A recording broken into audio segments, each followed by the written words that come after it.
We're in the process of doing some problems to illustrate the basic probability theory concepts and results. Let's take a look at number 2.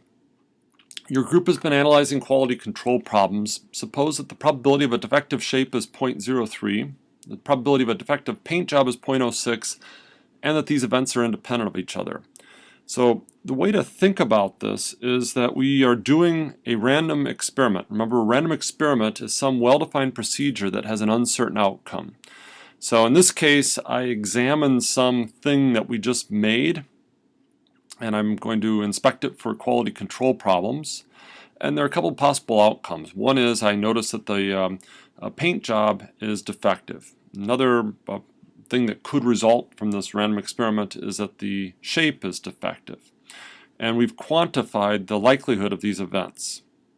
Let's go write down what we've been told now. I'm going to go back to the sketch pad.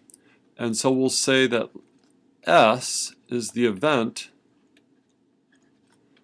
of defective shape. And we'll say that P is the event of having a defective paint job. Let's also record these probabilities. So we know that the probability of S occurring is 0.03, and the probability of P occurring is 0.06. Now we've been told one other thing, and that is that S and P are independent.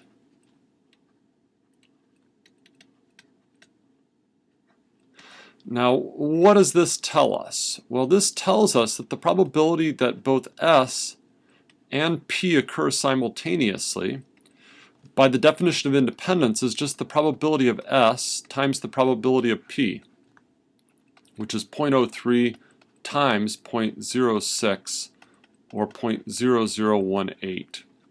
So that's what we've been told. Now let's go read what they want us to do. So part A, what is the probability of a defective shape and a defective paint job? So this thing that we just produced has two defects. Well, you know what? That's what we just found. So let's write down that is part A, and that is the answer to part A. So very often, at least with these textbook problems, if you write down what's given to you and the implication of that, you'll have the answer. Let's go on to part B. What is the probability of a defective paint or a defective paint job? So the key word here is the word or. So let's go translate this into symbols. So what is the probability of S, oops, let's have a parenthesis there, or P? Well, we're going to use the OR formula again.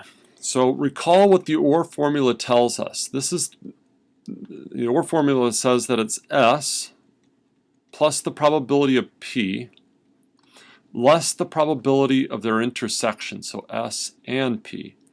And notice we've been given all of these pieces, so 0.03 plus 0.06 minus 0.0018, and this is equal to 0.0082. And that's the answer to part B. Let's go look at part C. Part C says, what is the probability of a non-defective item? So that is one where neither of these defects exist. So part C says, what is the probability that the shape is not defective? And at the same time, the paint job is not defective. Well, we're going to use De Morgan's laws again. So let me refresh your memory on those. De Morgan's law says that the probability of not A and not B occurring is just 1 minus either one of them occurring. So let's go write that in. This is going to be 1 minus the probability of S or P. Now notice we've just found that in the previous part, so 1 minus 0.0082. And the answer here is going to be 0.9118. It probably wouldn't hurt us to draw this. So here's the sample space. Here is the set of outcomes where we have a defective shape. Here's the defective paint job.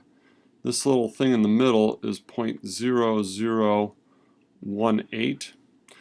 Here is not S and not P.